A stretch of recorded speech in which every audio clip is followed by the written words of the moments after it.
Chris में प्यारे भाई और बहनों, आज के मनन चिंतन के लिए हम लेंगे संत यूहन्ना का सुसमाचार अध्याय 15 पद संख्या 9 से 11 तक। जिस प्रकार पिता ने मुझको प्यार किया है उसी प्रकार मैंने भी तुम लोगों को प्यार किया है।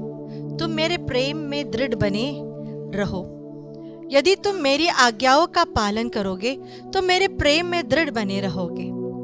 मैंने भी अपनी पिता की आज्ञाओं का पालन किया है और उसके प्रेम में दृढ़ बना रहता हूँ। मैंने तुम लोगों को यह इसलिए कहा है कि तुम मेरे आनंद के भागी बनो और तुम्हारा आनंद परिपूर्ण हो। प्यारे भाई और बहनों, आज के दिन प्रभु हमें पुनः दो चीजों में बने रहने के लिए बुलाते हैं। प्रभु हमसे कहते हैं, पहला, आप मेरे प्रेम में बने रहो और दूसरा, मेरे आनंद में बने रहो।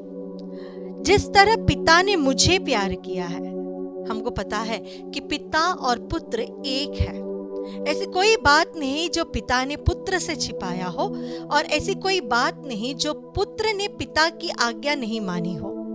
वह तीनों एक है, एक सत्य है, एक ही आत्मा है, एक ही मन है। ये तीनों में इतनी गहराई है पिता, पुत्र और पवित्र आत्मा में कि इन्हें कभी कोई अलग नहीं कर सकता। ये एक है। तो जिस प्रकार पिता ने पुत्र को प्रेम किया उसी प्रकार प्रभु यीशु कहते हैं, मैं तुम्हें प्रेम करता हूं। मैं तुम्हें प्रेम करता हूं जिस तरह मेरा पिता मुझे प्यार करता है। तो प्रभु यीशु का प्रेम कितना गहरा है, वह अवर्णित है। हम कितनी भी कोशिश करें, हमको यह बात समझने के लिए ये छोटी सी बुद्धि पर्याप्त नहीं। इसीलिए ही संत पौलुस इफिसियों के नाम पत्र अध्याय 3 पद संख्या 18-19 में हमसे कहते हैं, प्रभु ये कृपा दे कि हम आपके प्रेम की गहराई को, ऊंचाई को, लंबाई और चौड़ाई को समझ सके। प्रभु के प्रेम को कोई नहीं समझ सकता। जब भी हम हताश और निराश होकर, जब हमारे मन में हम बोलते मुझे तो कोई प्यार करता ही नहीं, तो याद कीजिएगा प्रभु हमसे कहते हैं, जिस तरह पिता ने मुझे प्रेम किया है उसी तरह मैं तुम्हें प्रेम करता हूँ। और दूसरी बात प्रभु हमसे कहते हैं, आनंद में भागी बन जाओ। प्रभु के आनंद के भागी बन जाओ, क्योंकि उसी के द्वारा हमारा आनंद परिपूर्ण हो सकता है। हम क्षणभंगुर के खुशी के पीछे हम दौड़ते हैं थोड़ा सा टाइम, और उसके बाद हम उदास हो जाते हैं। हमारा आनंद या हमारी खुशी कभी परिपूर्ण नहीं होती।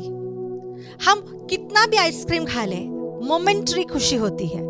आइसक्रीम जुबान से नीचे पहुंचते पहुंचते वो उसका टेस्ट चला गया, हमारी खुशी खत्म हो गई।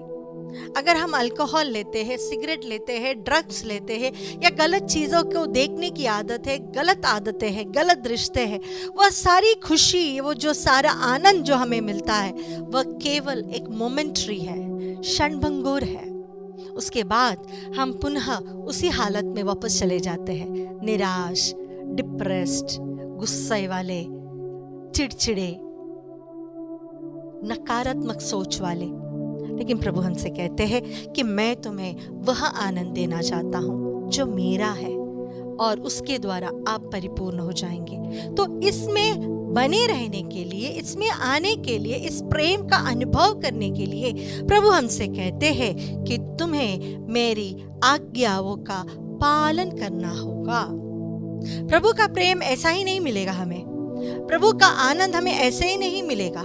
गलत चीजें करते रहेंगे तो क्या हमें आनंद मिलेगा? गलत रिश्तों में फंसे रहेंगे, क्या हम प्रभु के प्रेम का अनुभव कर पाएंगे? नहीं।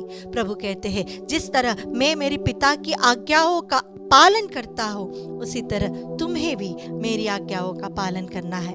आइए हम आज कोशिश करें, प्रभु आपके वचन में से एक वचन का पालन आज हम कर सके। एक कोशिश जरूर करें। प्रभु अपने प्रेम में हमें सहभागी बनाएंगे, अपने आनंद के सहभागी बनाएंगे।